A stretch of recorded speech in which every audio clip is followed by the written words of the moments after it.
পূর্ব হিমালয়ের কোলে মেঘ আর পাহাড়ের মাঝখানে একটি শহর নিস্তব্ধে দাঁড়িয়ে আছে, দার্জিলিং।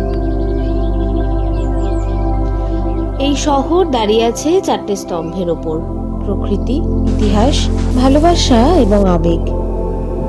মাউন্ট খাংসেনজোংহা, যা এই পবিত্র পর্বতশৃঙ্গের আসল নাম। ব্রিটিশরা এটিকে ভুল বানান করেছিল কাঞ্চনজঙ্ঘা নামে, যার কোনো অর্থ নেই। কিন্তু আসলে খাং মানে স্নো, চেন মানে গ্রেট, জো মানে ট্রেজার এবং না মানে 5, the 5 treasure of the great snow. ভারতীয় হিসেবে আমরা এর প্রকৃত নামই ব্যবহার করব, খাংসেনজোংহা। ব্রিটিশরা এই শহরে আসে 1835 সালে এবং দেখে দার্জিলিংয়ের পরিবেশ চা চাষের জন্য উপযুক্ত। সেই 1850 সাল থেকে দার্জিলিং চায়ের পথ চলা শুরু।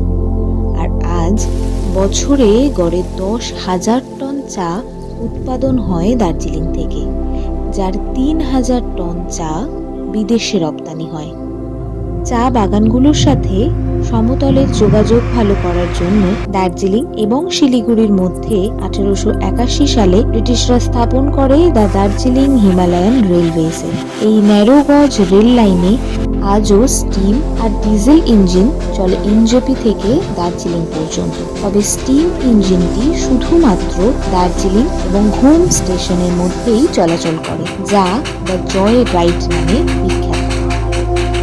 বেশ কিছু স্টিম লোকোমোটিভ ইঞ্জিন 100 বছরেরও প্রাচীন, যেমন বিখ্যাত ইঞ্জিন নাম্বার 804B।